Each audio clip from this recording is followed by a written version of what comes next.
உலகில் மாறாத நடுநிலை செய்திகளுக்கு ஜியோ நியூஸ் தமிழ் சேனலை பாருங்க. விருதுநகர் மாவட்டம் சிவகாசி அருகே உள்ள சத்திரம் கிராமத்தில் இந்து அறநிலையத்துறைக்கு சொந்தமான 1000 ஆண்டுகள் பழமை வாய்ந்த காசி விஸ்வநாதர் சமேத அன்னபூரணி அம்மன் கோவில் அமைந்துள்ளது.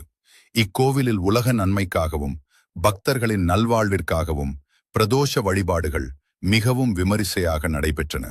இதன் ஒரு பகுதியாக நந்தி பெருமானுக்கு பால், பன்னீர், இளநீர், சந்தனம், திருநீர் உள்ளிட்ட 16 வகையான திரவியங்களால் சிறப்பு அபிஷேகங்கள் செய்யப்பட்டன. அபிஷேகத்தை தொடர்ந்து நந்தி பெருமான் மற்றும் சுவாமிக்கு சிறப்பு அலங்காரங்கள் செய்யப்பட்டு மகா தீபாராதனை காண்பிக்கப்பட்டது.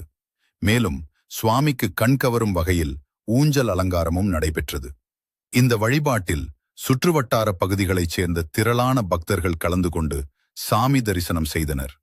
வந்திருந்த பக்தர்கள் அனைவருக்கும் பிரசாதங்கள் வழங்கப்பட்டன. ஜியோ நியூஸ் தமிழ் செய்திகளுக்காக விருதுநகரிலிருந்து செய்தியாளர் காளிராஜ்.